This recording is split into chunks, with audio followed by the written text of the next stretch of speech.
روحانی مراقبہ، ارتکاز، دھیان، اسپریچول میڈیٹیشن، کنسنٹریشن، یہ مراقبے کی دوسری قسم ہے، جیسے ہر شے کا جوڑا ہے، جیسے ہر پازیٹیو کے ساتھ نیگیٹو ہے، اسی طرح صوفی مشاہدہ یا آبزرویشن کے مد مقابل ارتکاز کا مراقبہ ہے۔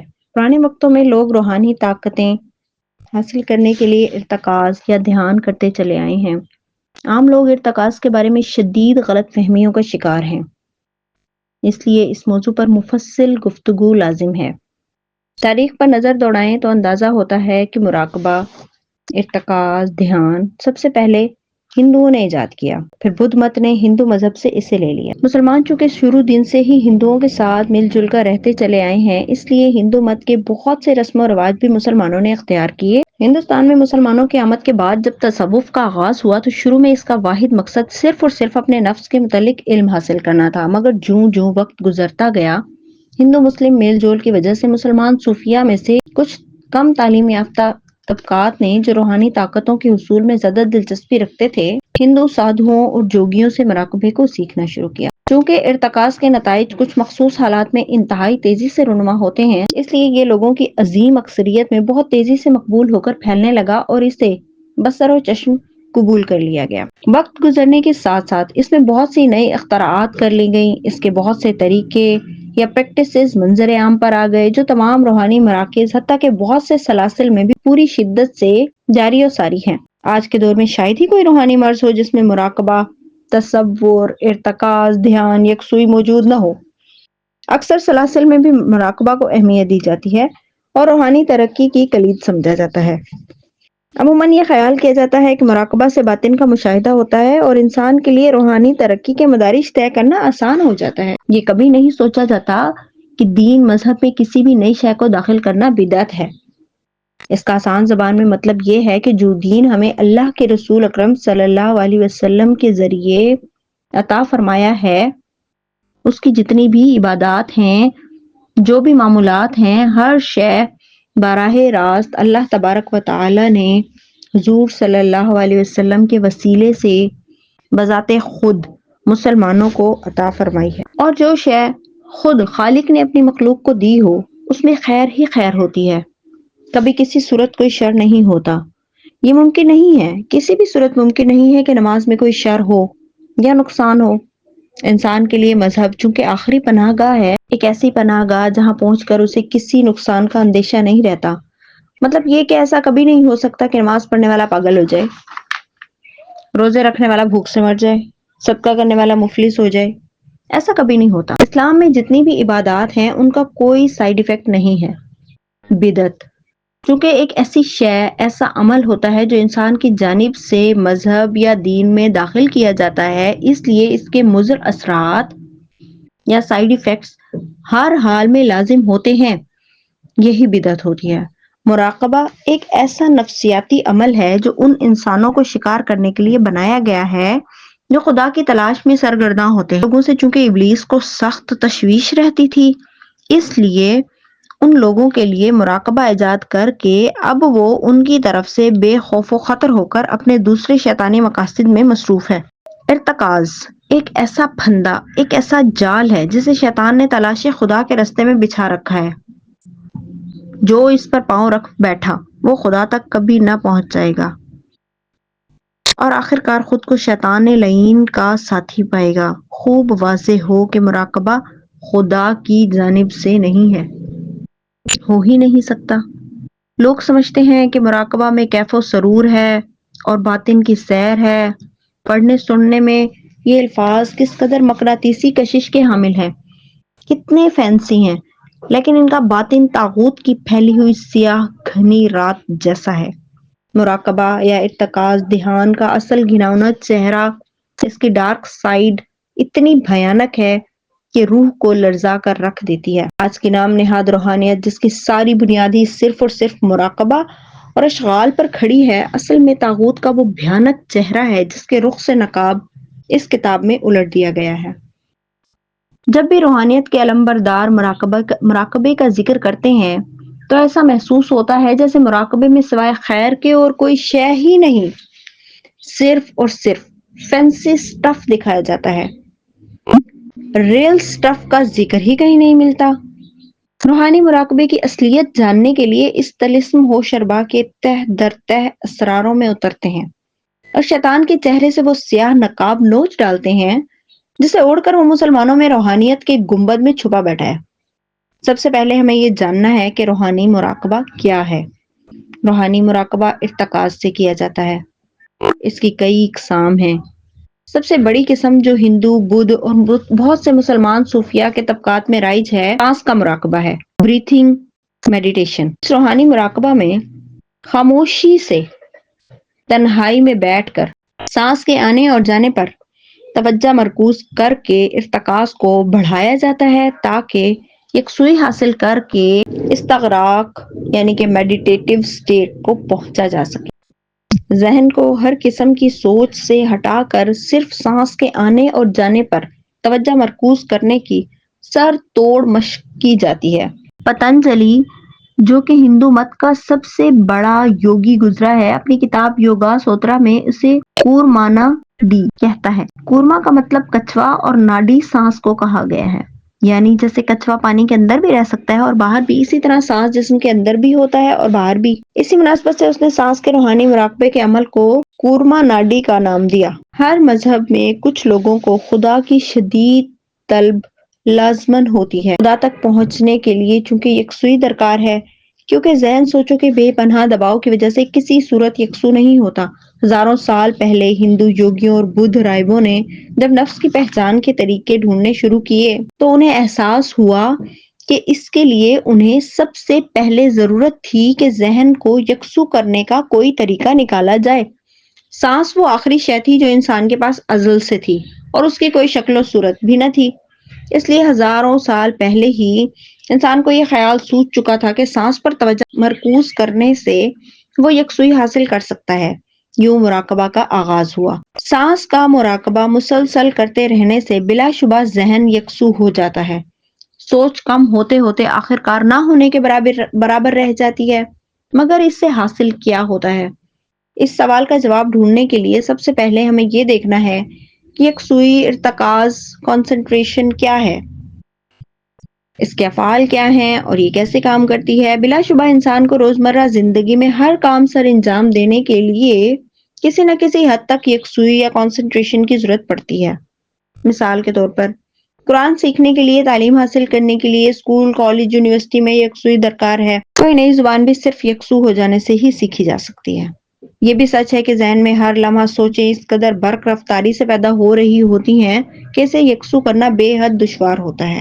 یہی وجہ ہے کہ کسی بھی کام کو یکسو ہو کر انجام دینے کے دوران مزاحمت کے طور پر ذہن بے پناہ توانائی خرچ کرتا ہے، جس کے نتیجے میں اسے جسم سمیت دباؤ، پریشانی، تھکن اور تکلیف کے احساسات سے گزرنا پڑتا ہے۔ لیکن جب اسی ذہن کو یکسوئی حاصل کرنے کی کوئی مشق یا مراقبہ کرایا جائے تو اس کے اثرات انتہائی بھیانک ہوتے ہیں۔ جیسا کہ پہلے بھی پڑھا جا چکا ہے کہ مراقبہ صرف سانس کے ساتھ ہی نہیں اور بھی کئی طریقوں سے کیا جاتا ہے۔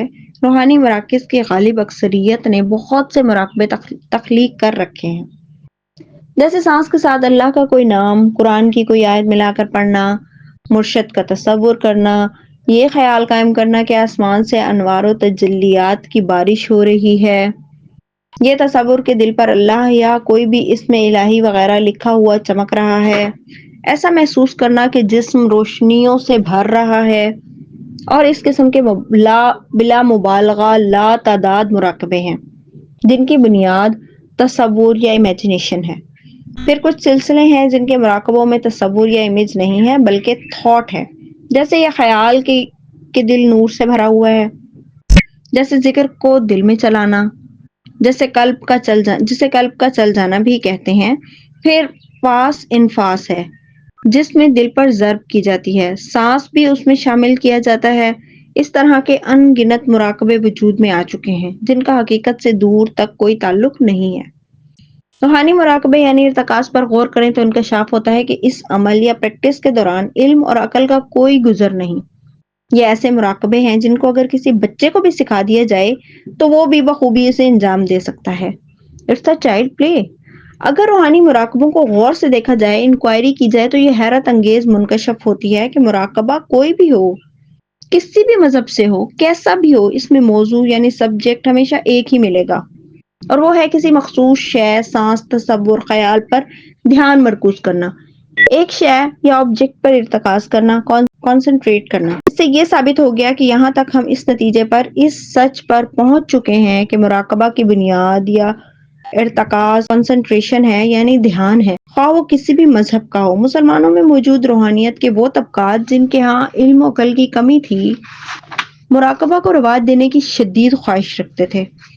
اس لیے عام لوگوں کو مطمئن کرنے کے لیے انہوں نے مراقبہ میں سانس کی جگہ مختلف اسلامی تصورات کو متبادل کے طور پر پیش کرنا شروع کیا، جن کو عوام الناس میں عقیدت اور احترام سے بصر و چشم قبول کر لیا گیا۔ آگے بڑھیں تو ایک چونکا دینے والا انکشاف ہوتا ہے۔ ذہن چونکہ ہر وقت سوچوں کی تند و تیز آندھیوں کی زد میں رہتا ہے، اس لیے مضطرب ہے، بے چین ہے، یکسوئی سے محروم ہے۔ ہونا تو یہ چاہیے کہ کم علمی کے ہاتھوں بے حال اس ذہن کی علمی تربیت سے اس میں یکسوئی پیدا کی جائے۔ ہوتا یہ ہے کہ اسے مراقبوں پر لگا دیا جاتا ہے۔ جب مراقبہ شروع کیا جاتا ہے تو آغاز میں سخت پریشانی ہوتی ہے، ذہن کسی صورت یکسو ہونے کو آمادہ نہیں ہوتا، مگر مسلسل مشق یا پریکٹس سے آخر کار آہستہ آہستہ یہ ایک موضوع یا سبجیکٹ یا ایک ہی شے آبجیکٹ پر مائل ہونے لگتا ہے۔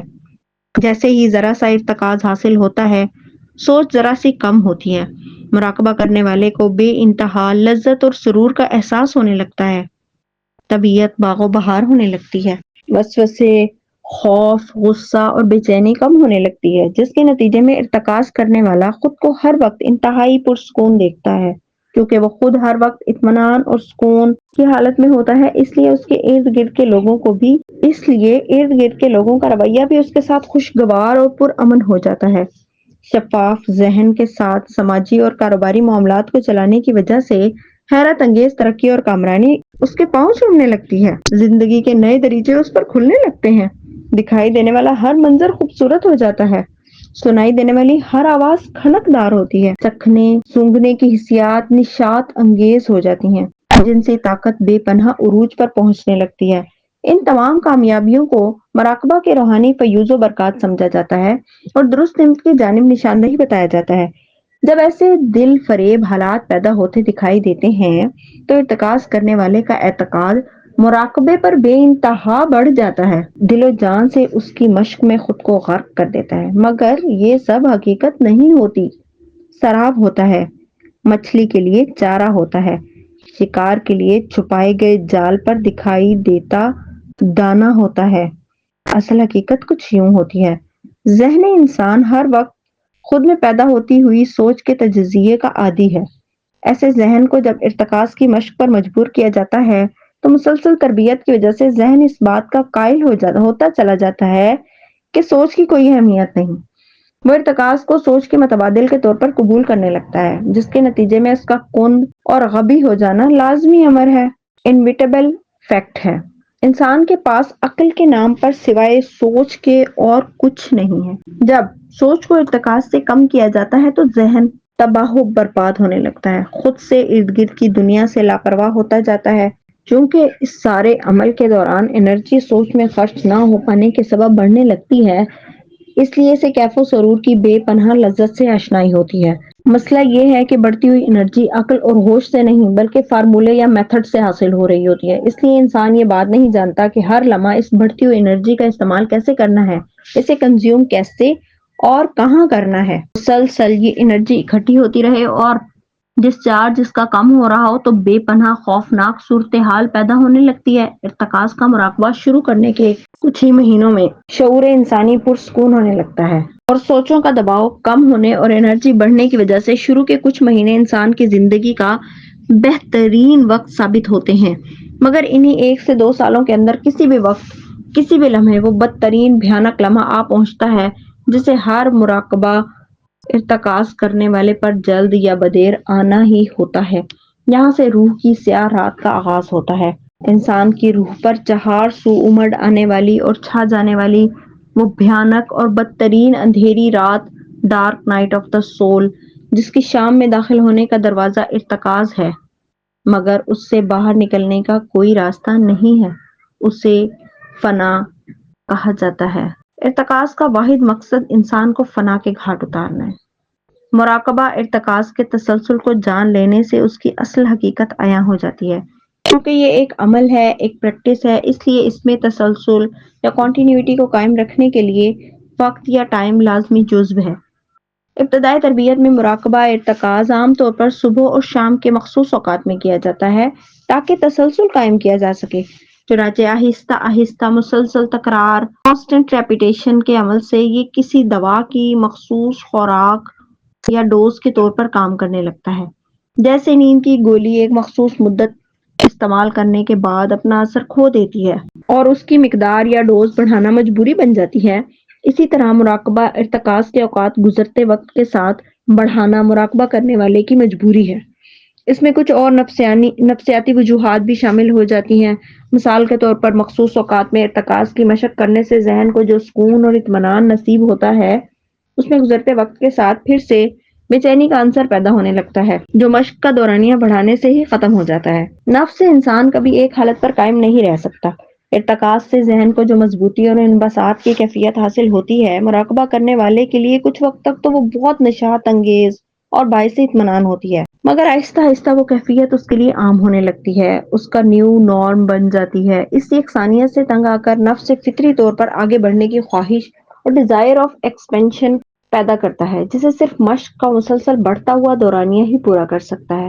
عادت یا ایڈکشن کی زبان میں اسے مچھلی کا کانٹے میں پھنس جانا، ہکڈ ہو جانا کہا جاتا ہے۔ یہاں سے واپس پلٹنا محال ہے، اپنے اپنے مزاج، جسم اور ذہن پر منحصر ہے، لیکن یہ طے ہے it is bound to happen کہ مخصوص مدت تک ارتکاز کرنے والے آخرکار بہت بڑے ایسے نفسیاتی امراض کا شکار ہونے لگتے ہیں کہ جن کا کوئی علاج اس دنیا میں موجود نہیں۔ وہ خود اپنے اندر ایک ایسی نفسیاتی بیماری، ایک ایسا ذہنی خلجان، ایک ایسا روگ پیدا کر رہے ہوتے ہیں جس کا بیماری کے طور پر اس دنیا میں کوئی وجود ہی نہیں ہوتا۔ اگر کوئی خود کو مارنے پر تل جائے تو اس کا کیا علاج ہے؟ ایک عظیم اکثریت ایسے لوگوں کی موجود ہے جو کبھی اس بات پر غور ہی نہیں کرتے کہ اپنے ذہن کو خود تبدیل کرنے کے، آلٹر کرنے کے کس قدر خوفناک نقصانات ہو سکتے ہیں۔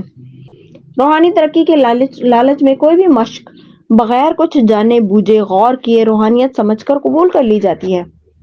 یہ بات ہمیشہ یاد رکھنے کی ہے کہ انسان کو کسی بھی صورت خود اپنے ذہن سے کوئی چھیڑ چھاڑ نہیں کرنی چاہیے کہ یہ ایک سپر کمپیوٹر ہے جس کا مکمل علم سوائے اللہ کے اور کسی کے پاس نہیں ہے۔ کسی بھی ارتکاز کی مشق سے جو نقائص یا ایرر مراقبہ کرنے والے ذہن میں پیدا ہو جاتے ہیں، ان کا علاج کسی معالج کے پاس نہیں ہے۔ مراقبہ ارتکاز دراصل ذہن کی لہروں، ویوز جیسے الفا، بیٹا، ڈیلٹا اور گاما سمیت ان کے ان گنت افعال یا فنکشن کو بدل ڈالتا ہے، جن میں adrenaline, cortisol, amygdala, insula, sex lobe المعروف libido, lateral prefrontal cortex, medial prefrontal cortex, pineal gland, ventromedial سمیت بے شمار انتہائی پیچیدہ نظام شامل ہیں جو زمان و مکان کے اس عظیم الشان اور شاندار عالم میں موجود سہ جہات دنیا یعنی کہ 3 ڈائمینشنل ورلڈ میں انسان کے لیے اس کا وجود قائم رکھنے اور زیست کرنے میں بنیادی کردار ادا کرتے ہیں۔ کچھ مدت کے بعد روحانی مراقبہ ایک نشے، ایک لت یا ایڈکشن میں تبدیل ہو جاتا ہے۔ اس مقام پر ارتکاز کی تعریف کچھ یوں ہو سکتی ہے کہ ذہن انسان میں 24 گھنٹے چلتی ہوئی سوچ کی جنگ کے درمیان ہوتے ہوئے صبح و شام امن کے وقفے کو روحانی مراقبہ کہتے ہیں۔ Spiritual meditation practice is nothing but like a time of peace between the two worlds۔ اس مقام سے ارتکاز کرنے والا کبھی واپس نہیں آ سکتا۔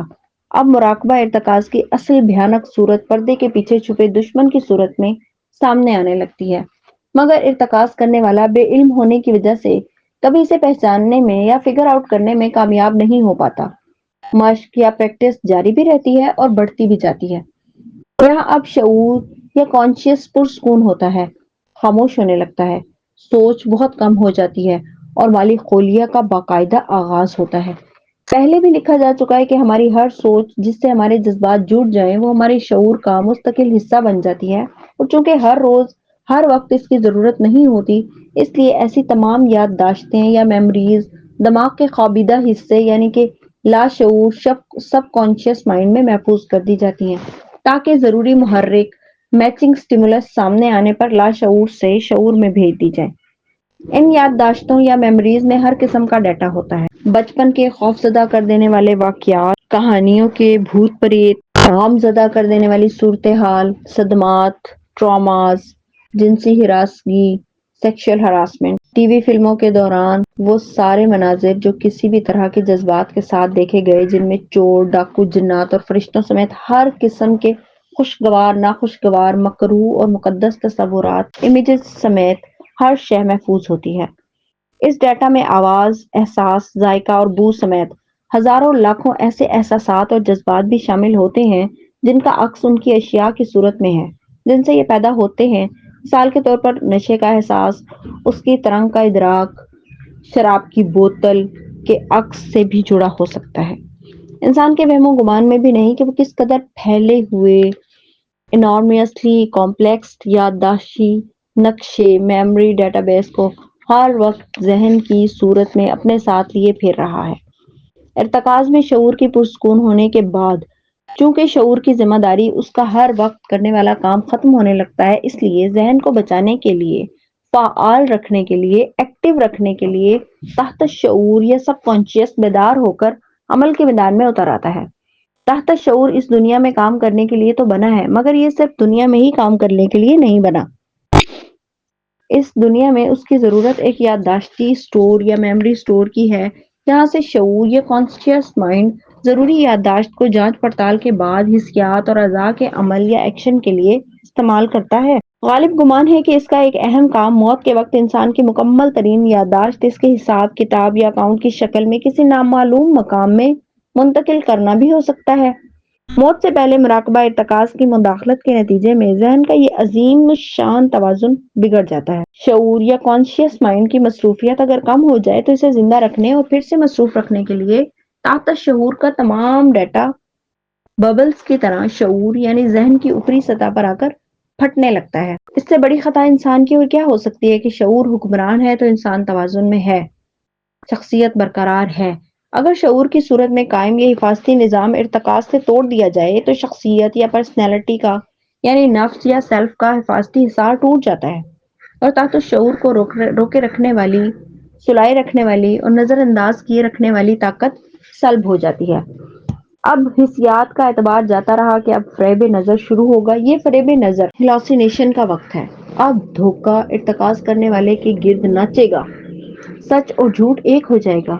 یہ روح کی سیاہ رات کے چھا جانے سے کچھ دیر پہلے چہار سو پھیل جانے والی تاریکی ہے۔ تحت شعور کے متحرک ہوتے ہی ماورائے عقل اور ماورائے حواس ایکسٹرا سینسری پرسیپشن واقعات اور احساسات کا طوفان مراقبہ کرنے والے کو اپنی لپیٹ میں لے لیتا ہے۔ یہ حواس کا ضرورت سے زیادہ حساس ہو جانا ہے۔ ارتکاز کرنے والے کی تمام حسیات ہزاروں گنا حساس ہو جاتی ہیں۔ مشاہدہ یا آبزرویشن کرنے والوں کے ساتھ بھی ایسا ہی معاملہ پیش آتا ہے، انہیں بھی ای ایس پی کا تجربہ ہوتا ہے، مگر دونوں کے تجربات میں زمین آسمان کا فرق ہے۔ یہ فرق جھوٹ اور سچ کا ہے۔ مشاہدہ کرنے والا سچ کا مشاہدہ کرتا ہے، اس کے پاس علم اور عقل کی روشنی میں ثبوت ہوتا ہے جو کہ پیش آ رہا ہے، اس کی بنیاد اور دلیل کیا ہے۔ اس کے برعکس ارتکاز کرنے والے کے پاس عقل کا نور نہیں ہے، وہ جس بھی تجربے یا ایکسپیرینس سے گزر رہا ہے اس کے پاس اس کا کوئی ثبوت یا ایویڈنس نہیں ہے۔ اس پر آگے مزید بات بھی ہوگی۔ ارتکاز دھیان تصور کے مراقبے میں جب انسان کا ارتکاز دوران مراقبہ قائم ہوتا ہے تو چونکہ وہ ایک مخصوص طریقے سے یا بیٹھا ہے یا لیٹا ہے اور غالب امکان یہ ہے کہ آنکھیں بھی بند ہیں، جب ایسی صورتحال میں ارتکاز قائم ہوتا ہے تو ذہن کی ایک جبلت کام کرنے لگتی ہے، وہ یہ کہ جس شے سے اسے کچھ نہ مل رہا ہو اسے نظر انداز کر دیتا ہے۔ تجربہ کے طور پر ساکت بیٹھ کر کسی دیوار کو یا کسی شے کو مثلاً نقطے، دائرے، شمع کی لو وغیرہ کو دیکھنا شروع کریں۔ کوشش کریں کہ آنکھ زیادہ نہ جھپکے۔ کچھ دیر بعد جس شے پر ارتکاز کیا جا رہا ہے وہ غائب یا ڈس اپیئر ہونا شروع ہو جائے گی۔ روحانیت میں اسے دھیان قائم ہونے جیسے نام دیے جاتے ہیں، جبکہ ایسا ہرگز کچھ نہیں ہے۔ آپ مسلسل ایک ہی شے کو گھورتے رہیں، ایک ہی تصور کو سوچتے رہیں تو دماغ یہ سمجھتا ہے کہ اب کرنے کے لیے کوئی کام نہیں ہے، اس لیے وہ حواس اور اعضاء کو انرجی بچانے کے لیے ایک پاور سینٹر کی حیثیت سے معطل کرنا یا شٹ ڈاؤن کرنا شروع کر دیتا ہے۔ پہلے ٹانگوں ہاتھوں میں خون کا بہاؤ کم ہوتا ہے، پھر محسوس کرنے کی حس کام کرنا چھوڑ دیتی ہے۔ اس طرح سانس بہت چھوٹا اور آہستہ چلنے لگتا ہے، آکسیجن کی سپلائی دماغ کو کم ہو جاتی ہے اور پھر آخر کار سماعت ختم ہونے کے بعد تنویم طاری ہو جاتی ہے۔ ارتکاز کرنے والے یہ سمجھتے ہیں کہ اب مراقبہ شروع ہو گیا۔ نہیں، اب مراقبہ شروع نہیں ہوا، بلکہ تحت شعور کا خوفناک کھیل شروع ہوا ہے۔ یہ کنڈالنی انرجی کے متحرک ہو جانے کا وقت ہے۔ اس پر زیادہ لکھنا مناسب نہیں۔ جستجو رکھنے والے انٹرنیٹ سے مدد لے سکتے ہیں، ہوش اربا حقائق خود بخود سامنے آ جائیں گے۔ یہ ایک اور اتنا بیہودہ اور لغو جھوٹ ہے کہ یہاں اسے بیان کرنے کی طوالت بیجا بڑھ جائے گی۔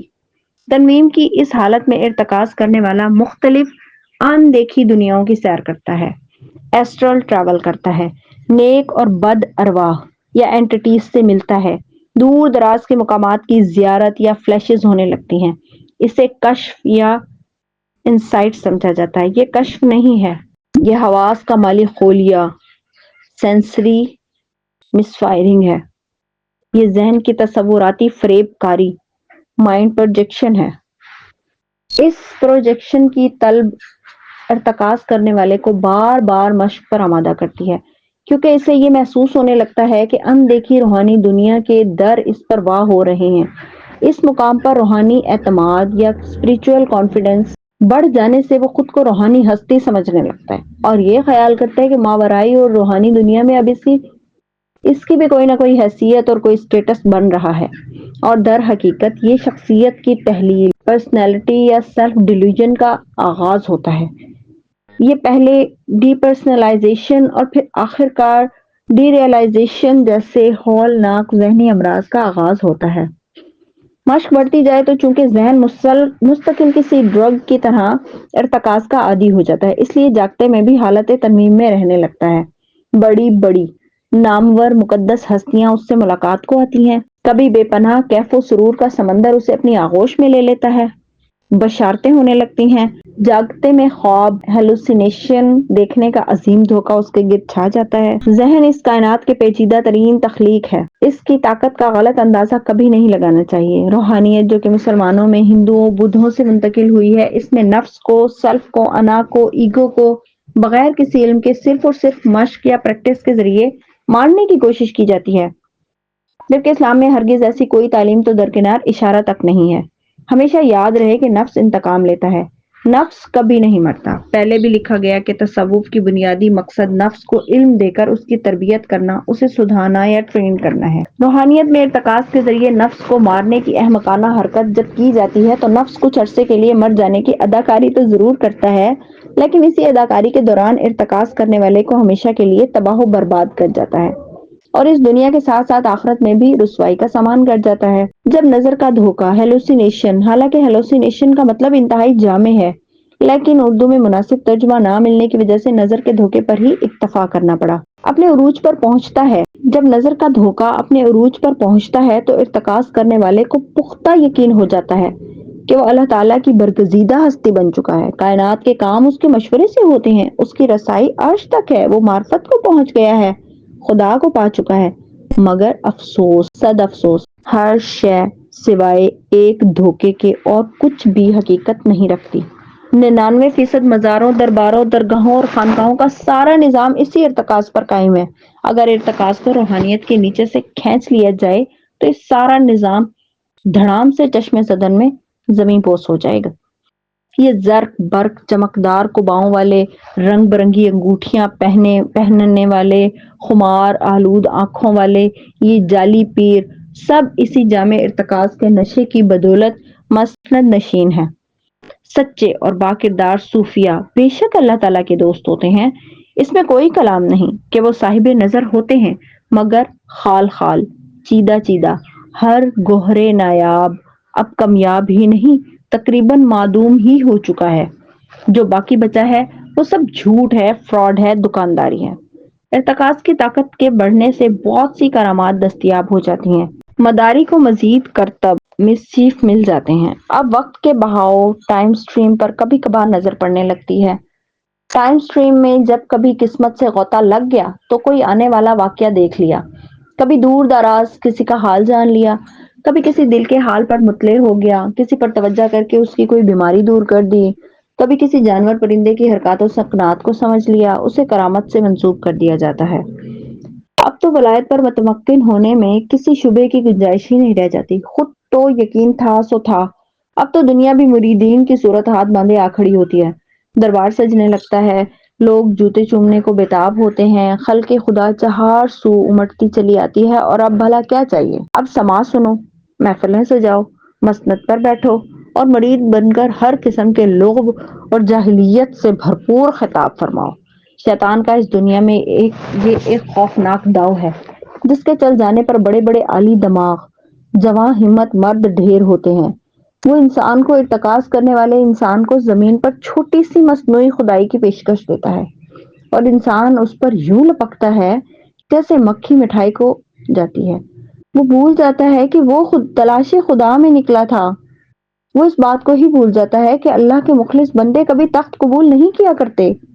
وہ اس بات سے بے خبر اس عارضی اور ادھار کی خدائی کے نشے میں بدمست ہوتا ہے کہ اسے یہ گمان تک نہیں ہوتا کہ شیطان لعین نے آگے اس کے لیے کس قدر بھیانک منصوبہ تیار کر رکھا ہے۔ در حقیقت یہ استدراج ہے جو ارتکاز سے ملتا ہے۔ استدراج کا مطلب ہے کسی بری چیز کا اچھائی کے درجے پر فائز ہو جانا۔ یہ کام تو ہندو جوگی، بدھ لاما ہزاروں سال سے کرتے ہی چلے آئے ہیں۔ یہ سب تو کسی کو بھی مل سکتا ہے، یہ تو شیطان کی پوجا کرنے والوں کو بھی ملتا ہے۔ کیا اللہ بے انصافی کرے گا؟ کبھی نہیں۔ جیسی معرفت اس نے اسلام میں دی ہے، اس جیسی معرفت اس سے ملتا جلتا دھوکہ شیطان کو بھی دیا ہے۔ ارتکاز شیطان کی ولایت ہے، دھیان کرنے سے شیطان کی دوستی حاصل ہوتی ہے۔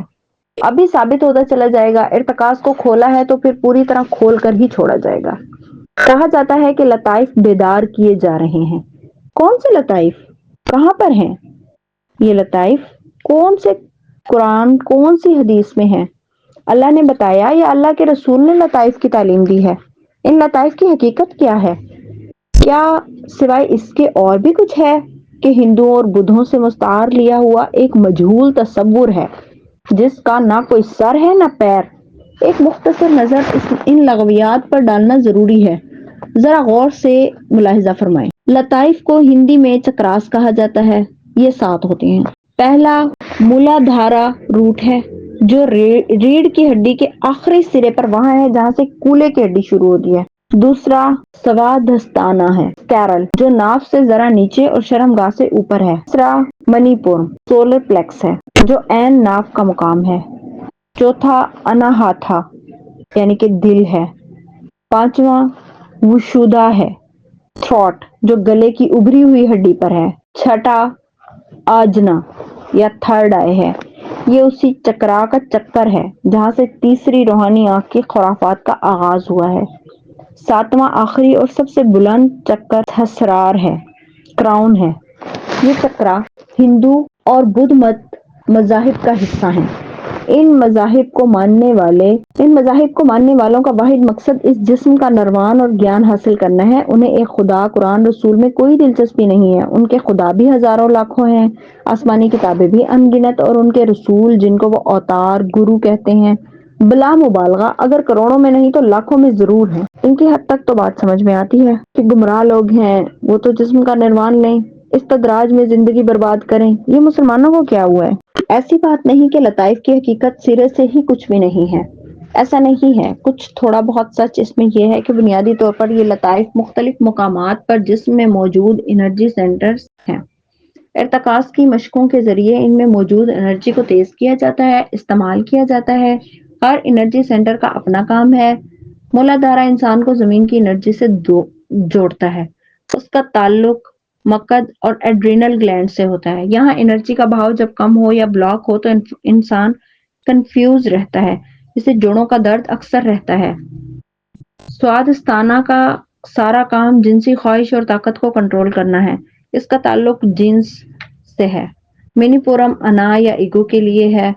شخصیت اور کردار منی پورم میں تشکیل پاتے اور فعال ہوتے ہیں۔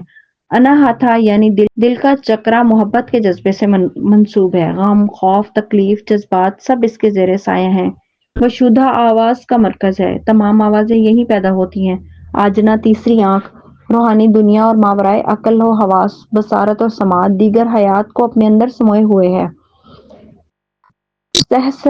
سہسرار بلند ترین شعور کا مقام سمجھا جاتا ہے۔ یہ آزادی یا فریڈم کا مقام بھی کہلاتا ہے، اور بہت سے افعال ہیں جو ان انرجی سینٹر سے منسوب ہیں۔ پوری سائنس ہے، بے شمار کتابیں اس موضوع پر لکھی جا چکی ہیں۔ سوال یہ ہے کہ بحیثیت مسلمان ہم نے ان لطائف کا کیا کرنا ہے؟ ہماری منزل، ہمارا مقصود تو اللہ ہے۔ جب اللہ راضی ہو جاتا ہے تو سب لطائف، سب چکرا وکرا خود بخود ٹھیک ہو کر چلنے لگتے ہیں۔ ان کی پرواہ کرنا ایسے ہی ہے جیسے مسافر اپنے رستے میں نوسر بازوں کی چکنی چپڑی باتوں میں ایسے کھو جائے کہ اسے نہ رستہ یاد رہی نہ منزل۔ ہوش تب آئے جب سارا اسباب لٹ چکا ہو۔ یہ سارے کام، یہ ساری روحانیت صرف مسافر کا رستہ کھوٹا کرنے کے لیے۔ یہ سارا دھندا ادھر مسلمانوں کو پہنچا تو روحانیت کے مفکرین، اسپرچل تھنک ٹینکس سر جوڑ کر بیٹھے اور انہوں نے اسے نقل بمطابق اصل کے حساب سے اپنے ہاں رواج دے دیا۔ وہی پرانا کھیل، کچھ ضروری ترامیم اور سب کو سب کچھ قبول ہو گیا۔ اب ذرا لطائف کے نام دیکھیے: لطیفہ قلب، لطیفہ روح، لطیفہ خفی، لطیفہ سری، لطیفہ نفسی وغیرہ۔ ایک پورا مذہب ارتکاز اور لطائف کی بنیاد پر وجود میں آ گیا۔ عوام الناس اسے عین تصوف سمجھنے لگے۔ اسی طرح ہندو اور بدھ مت میں ارتکاز کے مقامات ہیں جن کو دھیانا، جھانا کہتے ہیں۔ یہ 8 ہوتے ہیں اور ان کی مکمل تفصیل بہت زیادہ طوالت کا باعث بن سکتی ہے۔ ان جھانا اور دھیانا کو ہمارے ہاں فنا کے مقامات میں تبدیل کر دیا گیا ہے، جیسے فنا فی الشیخ اور فنا فی النفس جیسے ناموں سے جھانا کے ناموں کو بدل دیا گیا ہے۔ ایک ہی بات ہے، دیکھنے والی آنکھ کے لیے اور عقل رکھنے والوں کے لیے ایک ہی بات ہے۔ یہ دھوکہ صرف وہ کھاتا ہے جو عقل کا دامن چھوڑ بیٹھتا ہے۔ جو اللہ کی تلاش کو نکلنا چاہے وہ جان رکھے کہ وہ خود کو اپنے اندر سے خود کبھی مکمل ٹھیک نہیں کر پائے گا۔ اخلاص اگر دل میں ہو، اللہ شرف قبولیت اگر بخش دے تو اندر کا سارا سسٹم خود بخود ٹھیک ہو جائے گا۔ مسلمان کا کام صرف اپنے نفس کی تربیت کرنا، اللہ اور اس کے رسول کی یاد و محبت کو قائم و دائم رکھنا ہے، اچھائی پر عمل کرنا اور برائی سے دور رہنا ہے۔ باقی سارا معاملہ خود براہ راست اللہ تبارک و تعالیٰ کی ذات بابرکت درست فرما دیتی ہے۔ جب انرجی مل جائے تب لطائف کی بھی جو حقیقت ہوئی سامنے آ جائے گی۔ اس کا مشاہدہ رستے کے ایک پڑاؤ کی مانند ایک سنگ میل کی طرح خود بخود ہو جائے گا۔ ہمیں اس کام سے خود کوئی سروکار نہیں رکھنا، ورنہ روحانیت کی کھائی میں جا گریں گے اور طوف کبھی نصیب نہ ہوگا۔ لطائف کو خود اپنی کوشش سے کسی فارمولے کی مدد سے بیدار کرنا سنگین ترین حماقت ہے۔ دنیا میں بھی انسان کی چولیں ہل جاتی ہیں اور اس کا خمیازہ آخرت میں بھی بھگتنا پڑ سکتا ہے۔ تعلیم دی جاتی ہے کہ نور کا تصور کریں۔ کوئی پوچھنے والا نہیں کہ خدا کے بندو، جو شے کبھی دیکھی نہیں اس کے وجود کا تصور یا امیجینیشن ناقص نہ ہوگا تو اور کیا ہوگا؟ ابتدائی نقص سے ہو رہی ہے۔ یہ ماتم کیا کم ہے؟ ارتکاز والوں کی عقول سلب کر لی گئی ہیں۔ نہ کچھ دکھائی دیتا ہے، نہ کچھ سوچتا ہے، اندھوں کی طرح ٹھوکریں کھاتے پھر رہے ہیں۔ اٹکل پچو سے کام لیتے صرف گمان کرتے ہیں کہ یہی سچ ہے، عقل کی نور سے دیکھنے کی زحمت کبھی گوارا نہیں کرتے۔ کیسی ناقدری ہے اللہ کی! علماء کو، مولویوں کو برا بھلا کہتے ہیں، تضحیق کرتے ہیں، طنز کرتے ہیں کہ اسے کیا پتا، یہ کیا جانے کہ عالم روحانیت کیا ہے۔ وہ تو جو ہے سو ہے، وہ جانے، اس کا رب جانے کہ جو جیسا ہے اللہ خوب جانتا ہے۔ یہ خود کیا ہیں؟ اسلام کے ساتھ، اپنے دین کے ساتھ کس قدر گھناؤنا کھیل رچائے بیٹھے ہیں۔ 2 مذاہب کو جمع کر کے ایک نیا مذہب بنا ڈالا۔ جب اللہ کے حضور پیش کیے جائیں گے تو اپنے ارتکاز کی کیا توجیہ اس خالق کائنات کے سامنے پیش کریں گے؟ یہ دنیا ہے، یہاں سادہ لوگ کو بہکا دیا، وہاں کیا کریں گے؟ وہاں کشف کرامات کا کیا فائدہ ہوگا؟ کون سی کرامت ہے جس سے اپنے رب کو یہ ارتکاز کرنے والے قائل کریں گے؟ یہ مزاروں، درگاہوں اور خانقاہوں میں کھیلا جانے والا شیطانی کھیل جس میں عورتوں کی عزت تاتار کی جاتی ہے، خود کو سجدے کروائے جاتے ہیں، غریب کے خون پسینے کی کمائی لوٹ کر اس کے بیوی بچوں کا حق مارا جاتا ہے اور سادہ لو عوام کا عقیدت مندوں کا روحانی استحصال کیا جاتا ہے۔ یہ کیسا روحانی نظام ہے جس میں مرشد کو نعوذ باللہ رسول اللہ صلی اللہ علیہ وسلم جیسے مقام پر اور خاص مریدین کو صحابہ کرام رضی اللہ تعالیٰ عنہ کے مقام پر متمکن کیا جاتا ہے؟ یہ مریدین کو بیعت کے نام پر پہنایا جانے والا غلامی کا طوق، یہ سماع کے نام پر پیسے کی لوٹ مار، یہ سارا کاروبار، کیا یہ تصوف ہے؟ کیا یہ ایک مسلمان کی منزل ہے؟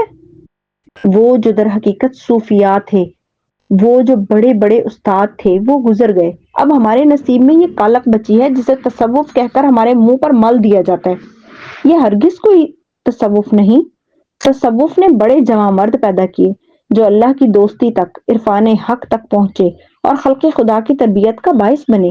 اب کچھ بھی باقی نہیں ہے، اور اگر کہیں ہے تو خاموش ہے، پوشیدہ ہے، گمنام ہے، یا پھر دسترس سے باہر ہے۔ ڈھونڈنے کی تمنا اگر ہو، نیت اللہ کے لیے خالص ہو، عقل و علم کی ہمراہی ہو، تو اس در نایاب کی تلاش اب بھی ممکن ہے، مگر کرے کون؟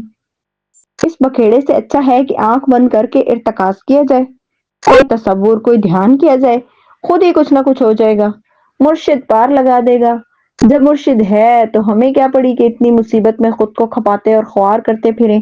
ہر طرف ایک سا حال ہے، مرشد بھی ویسا ہے جیسے مرید ہے، ڈیمانڈ جیسی ہے سپلائی بھی ویسی ہے، جیسی نیت ویسے اعمال، اور جیسی روح ویسے فرشتے والا حال ہے۔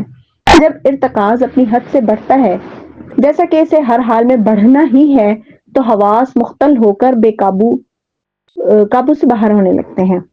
یہ وہ وقت ہے جب جذب یا ابزارپشن پیدا ہوتا ہے، یہ ہی سکر ہے، اور اسے فنا یا انہیلشن کا مقام کہا جاتا ہے۔ اب شکار جال میں پھنس چکا ہے، اب تاوان دینے اور بھگتنے کا وقت ہے۔ یہ روح کی سیاہ رات، dark night of the civil کا عروج کا وقت ہے۔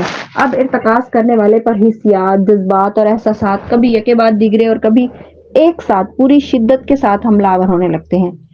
اس دوران ارتکاز کی مشق بہت زیادہ بڑھ چکی ہوتی ہے، یہ شیزوفرینیا سے بھی کہیں زیادہ آگے نکل جانے کا مقام ہے۔ کبھی تو اس پر جنسی ہوس، سیکشل ڈیزائر چھا جاتی ہے، اور انسان سوائے ایک جنسی درندے کے کچھ نہیں رہتا۔ ان گنت عورتوں کی محیب طلب اسے دوانہ کر دیتی ہے۔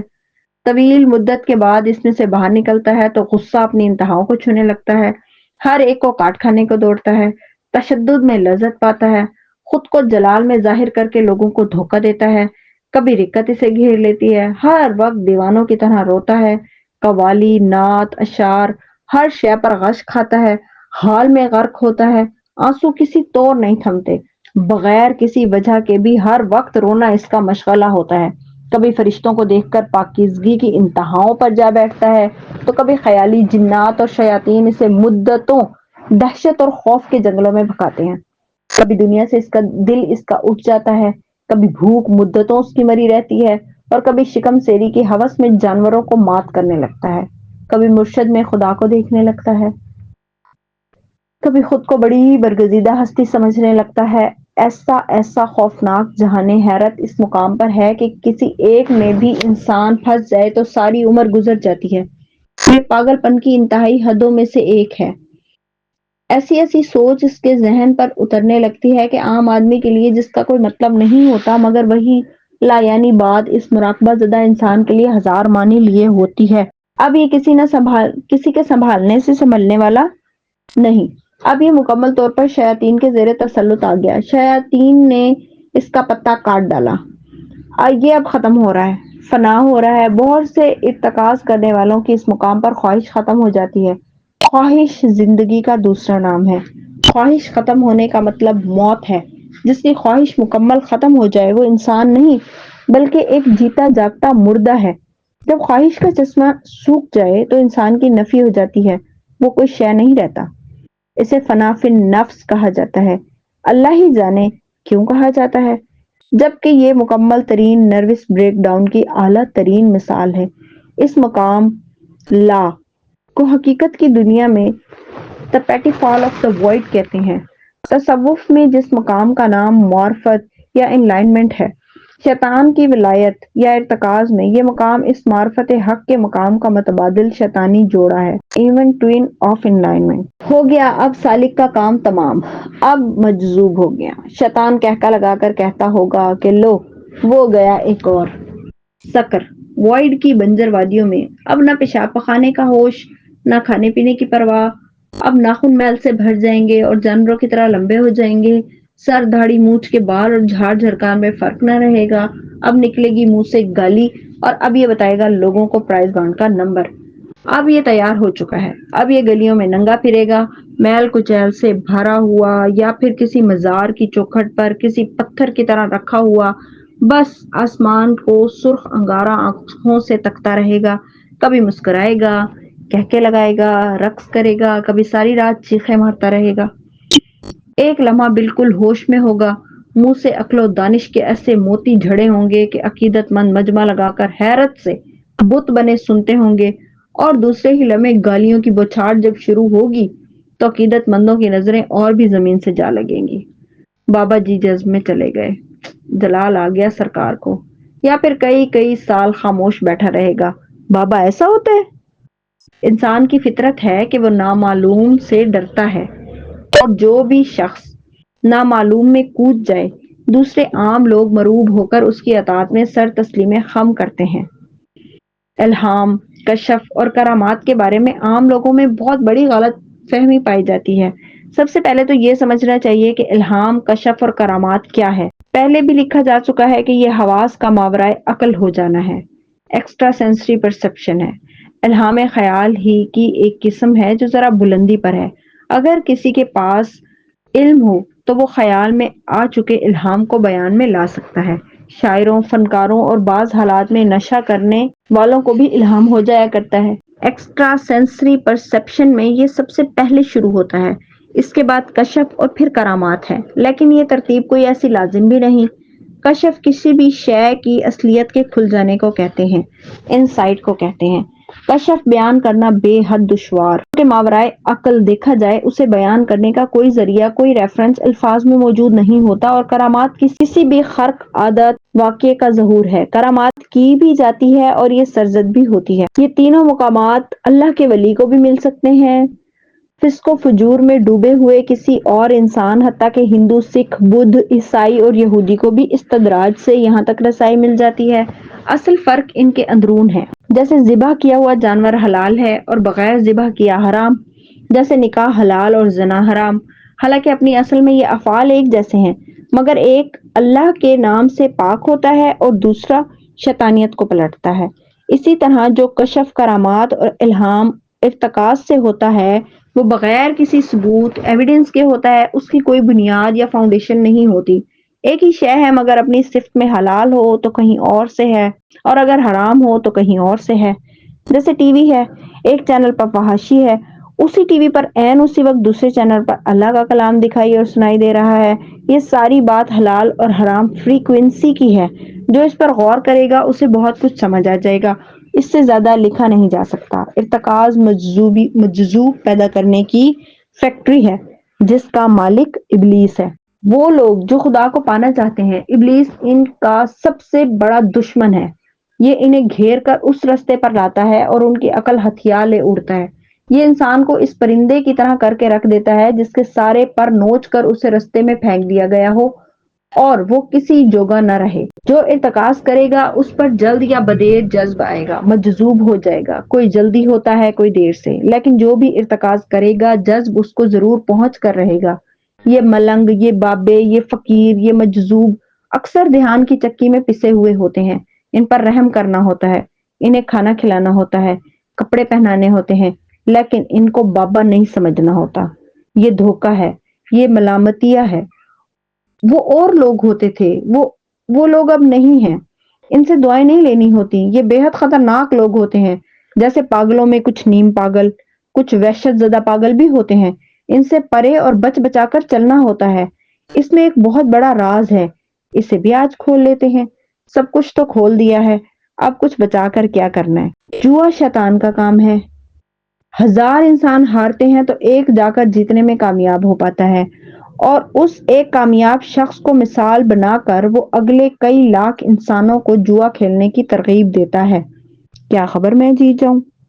یہ لالچ انسان کو جواری بننے پر آمادہ کرتی ہے، ورنہ کون نہیں جانتا کہ جوا شیطانی کام ہے۔ یہی معاملہ ارتکاز کا ہے۔ لاکھوں میں سے کوئی ایک ہوتا ہے جو بچ بھی نکلتا ہے 10-20 سال بعد، جس کا سکر ختم ہو جاتا ہے، جو جذب سے ہوش کی دنیا میں پلٹ آتا ہے، خواہشات کا پہیہ پھر سے اس میں گھومنے لگتا ہے۔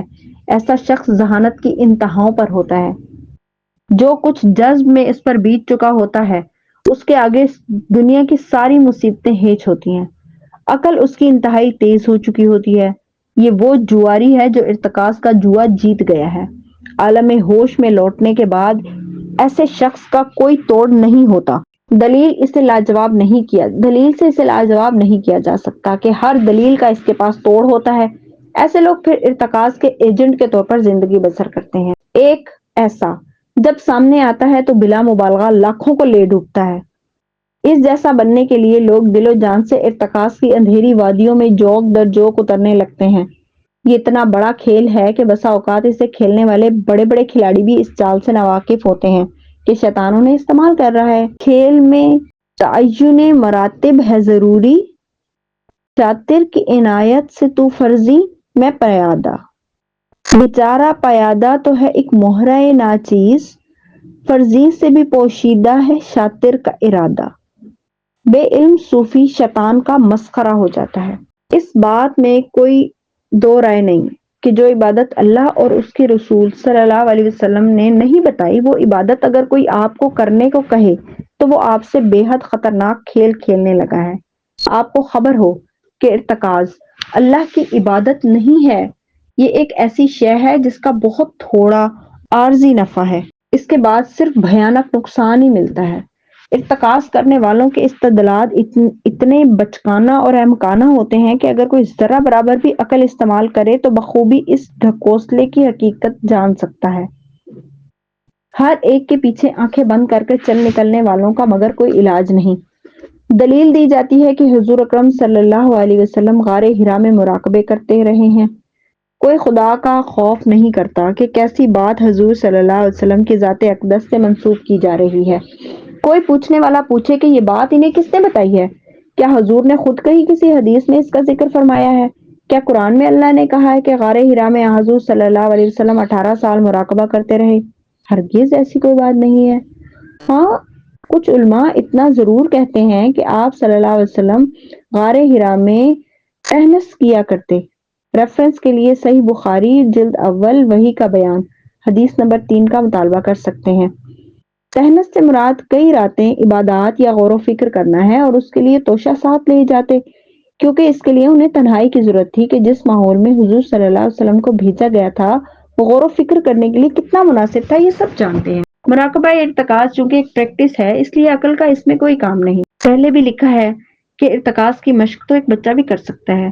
دوسرا غور طلب نکتہ یہ ہے کہ ارتکاز عربوں کے معاشرے میں سرے سے ہی ناپید رہا ہے۔ عرب میں چونکہ صرف یہودیت اور عیسائیت ہی موجود تھی، ہندو اور بدھ مت کا وہاں کوئی نام و نشان نہ تھا، اس لیے تاریخ پر نظر رکھنے والے بآسانی تجزیہ کر سکتے ہیں کہ عربوں میں مراقبہ ارتکاز کا کوئی تصور سرے سے ہی موجود نہیں تھا۔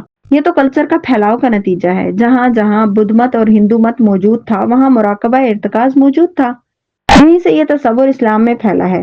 یہ سفری مذہب ہے، کارگو کلٹ ہے۔ یہودیت اور عیسائیت میں یوں بھی مراقبہ ارتکاز کی شدید مخالفت کی جاتی ہے۔ اس لیے آج بھی جو لوگ عیسائیت اور یہودیت پر سختی سے کاربند ہیں وہ مراقبہ ارتکاز سے نفرت کرتے ہیں۔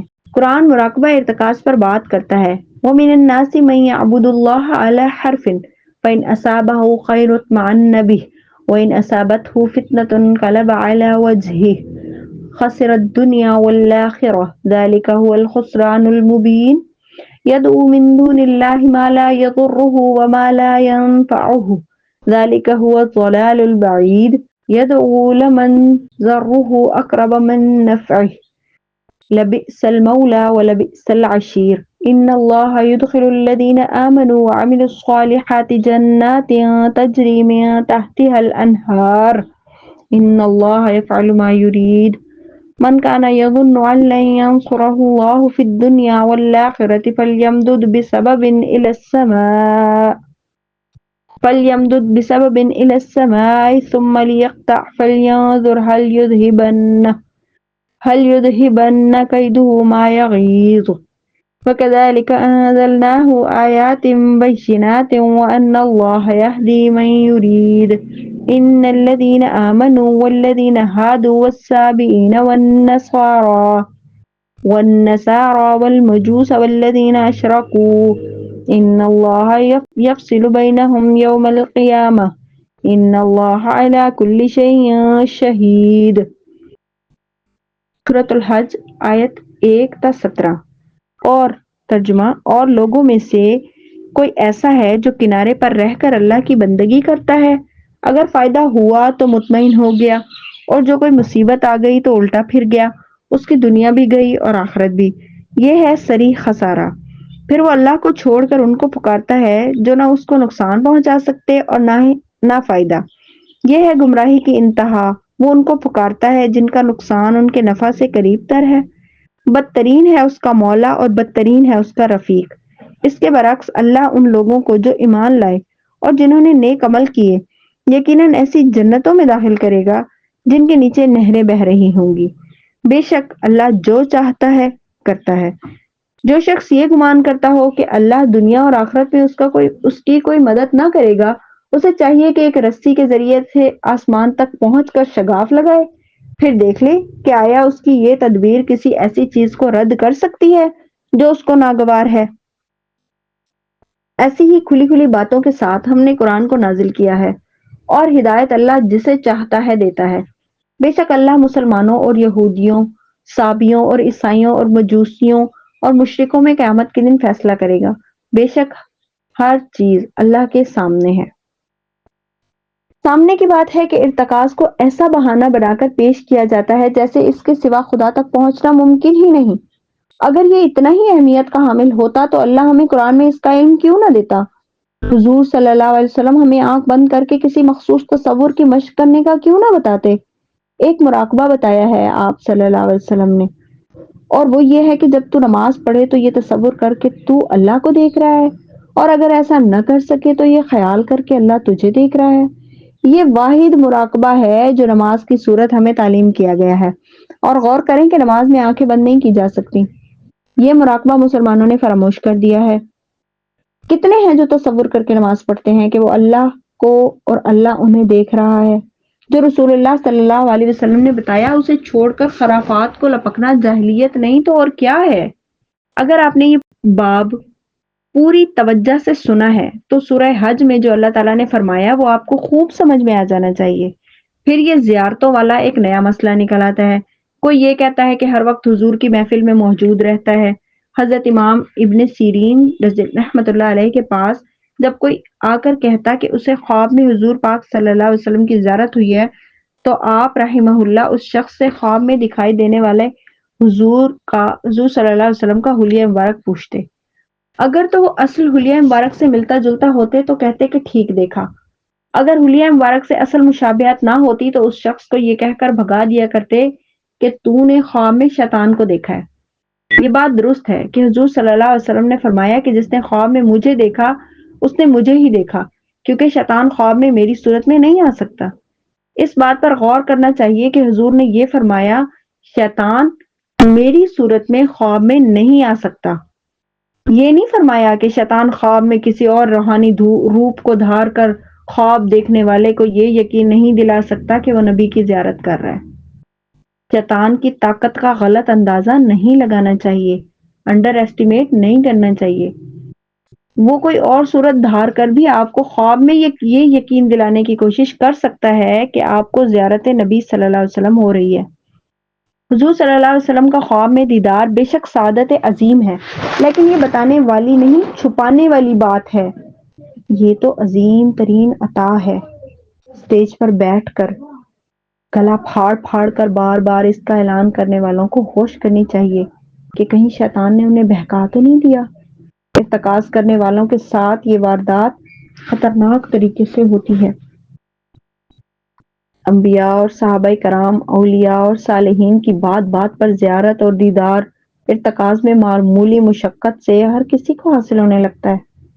یہ ہیلوسینیشن ہے۔ شیزوفرینیا کے مریضوں میں بھی ایسی علامات بکثرت پائی جاتی ہیں۔ آؤٹ آف باڈی کے تجربات بھی اکثر ہوتے ہیں جو کہ خیالی ہوتے ہیں، فیک ہوتے ہیں۔ ارتکاز کے دوران جس کیف و سرور اور ہیلوسینیشن کا تجربہ یا ایکسپیرینس ہوتا ہے وہ بہت سی نشہ آور ادویات یا ڈرگ استعمال کرنے والوں کو پہلے سے ہی بآسانی بازار سے برعایت دستیاب ہوتا ہے۔ چرس، افیون، ہیروئن، یہ سب اسی کیف و سرور کو جانے والے راستے ہیں۔ ارتکاز کر کے ہائی ہو جائے یا چرس کا ٹوٹا ہیروئن کا انجیکشن لگا لے، ایک ہی بات ہے۔ ایک جیسے ہی تجربات اور احساس ہوتے ہیں۔ ایک راز اس سارے معاملے کا اور بھی ہے کہ جب صاحب ارتکاز محویت کو پہنچتا ہے تو اس کے حواس اعتدال کو چھوڑ دیتے ہیں۔ یہ ایک ایسی نیند ہے جس میں در حقیقت انسان کے ذہن اور جسم کے کچھ حصے کام کر رہے ہوتے ہیں اور کچھ معطل ہو چکے ہوتے ہیں۔ اس محویت کے دوران ہر قسم کی نادیدہ خبیث طاقتیں، شیطانی ارواح اور طاغوت کی پوجا کرنے والے رذیل جنات ارتکاز کرنے والے پر راغب یا اٹریکٹ ہوتے ہیں، کیونکہ وہ شخص محویت کے اس عالم میں ایک اوپن پلیٹ فارم کی حیثیت اختیار کر چکا ہوتا ہے۔ اسے ہپناٹزم کی اصطلاح میں معمول یا میڈیم کہا جاتا ہے۔ اب کوئی بھی اس لاوارث اور کھوئے ہوئے ذہن پر اپنا تسلط جما سکتا ہے، اس پر اثر انداز ہو سکتا ہے۔ ارتکاز کرنے والا ہر شخص اندرونی اور بیرونی طور پر ان خبیث طاقتوں، جنات اور ارواح کے زیر اثر ہوتا ہے جو ہر لحظہ اسے برگزیدہ، گائیڈڈ ہونے کا یقین دلا رہی ہوتی ہیں۔ یہ راز بہت کم لوگ جانتے ہیں، مگر یہ نہیں کہ کوئی بھی نہیں جانتا۔ کچھ جاننے والے خوب جانتے ہیں۔ کبھی ارتکاز کرنے والے کو غور سے دیکھیں، اس کی باتوں کا مشاہدہ کریں، آپ کو دکھائی دے گا کہ وہ نفسیاتی طور پر بیلنس نہیں ہے، نیوروٹک سا ہے، کچھ خپتی سا آپ کو دکھائی دیتا ہے۔ اس میں ساری نشانی ہے، جو لکھا ہے پوری ذمہ داری سے لکھا ہے۔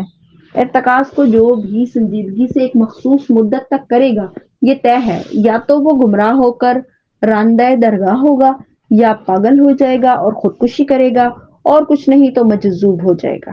Spiritual meditation concentration is the most worst practice ever taught by human being on this planet. یہ جو مجذوب کبھی کبھی جذب سے عالم ہوش کو پلٹتے ہیں، اس کی واحد وجہ یہی ہوتی ہے کہ مجذوب ہو جانے کے بعد ارتکاز کرنا ان کے لیے ممکن نہیں رہتا، جس کی وجہ سے 10-20 سال میں کچھ نہ کچھ ہوش و حواس واپس بحال ہونے لگتے ہیں۔ مکمل ریکوری ہرگز نہیں ہوتی، ہاں، مگر وہ جس کے اخلاص پر اللہ مہربان ہو کر اسے استثناء بخش دے، اسے ایکسپشن دے، اس کی بات اور ہے۔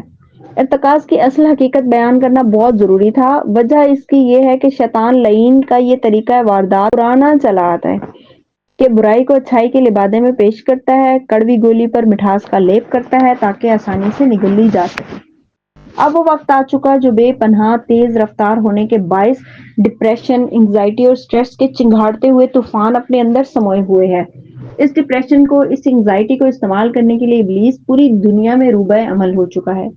جیسے پہلے ٹی وی، فلم، انٹرنیٹ، پھر پوسٹ فلمیں، پورن اور پھر سوشل میڈیا کا بے قابو ہوتا طوفان نمودار ہوا ہے، اسی طرح پوری دنیا کو انگزائٹی سے نجات دلانے کے لیے مراقبہ، ارتکاز، مائنڈ فلنس کو ایک سنہری حل، چارمنگ سلوشن کی طرح پیش کر دیا گیا ہے۔ ہندو اس موقع پر فائدہ اٹھانے میں سب سے آگے ہیں۔ مراقبہ ارتکاز کے بڑے بڑے اجتماعات پوری دنیا میں ہندو مت کو پھیلانے میں ہندوؤں کی بے اندازہ مدد کر رہے ہیں۔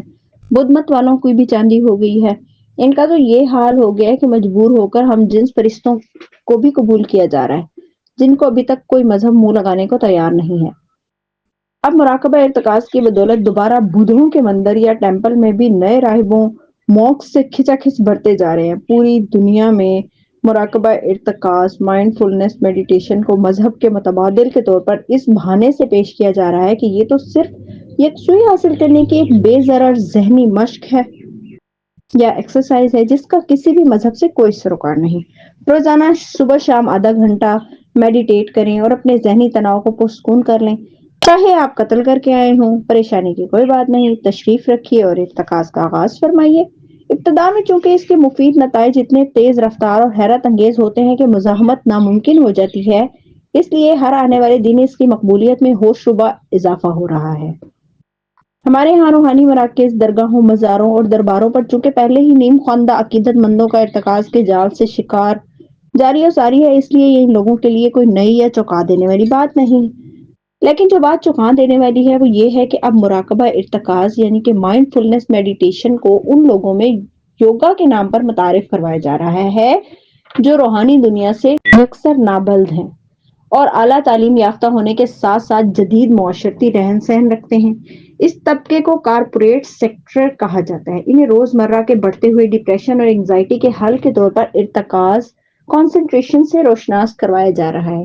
بڑے شہروں میں تو یہ سلسلہ کافی پھیل چکا ہے۔ کچھ وقت مزید گزرنے کی دیر ہے۔ ہر چھوٹے بڑے شہر میں ٹینشن سے نجات کے لیے اور ایک بہترین سکون زندگی گزارنے کے لیے یوگا سینٹر گلی محلوں میں کھمبیوں کی طرح دکھائی دینے لگیں گے۔ ہیلتھ اور فٹنس کے لیے بظاہر بے ضرر دکھائی دینے والے یوگا کی ورزشوں کی آڑ میں سانس کے مراقبے، بریتھنگ میڈیٹیشن کا جو گھناؤنا دھندا اب شروع ہونے جا رہا ہے، اللہ ہم سب کو اس سے محفوظ رکھے۔ پہلے صرف روحانیت کے طبقات میں ارتکاز مقبول تھا، اب ہر طبقہ فکر سے تعلق رکھنے والے لوگوں کو اس کا شکار کیا جائے گا۔ ایک نیا امتحان، ایک اور نئی آزمائش اس پاک سرزمین کے باسیوں کی طرف بڑھتی چلی آتی ہے۔ سورۃ الناس کے حالے میں کھڑا ہوں گم سم، اور میرے چاروں طرف شور مچاتے شر ہیں۔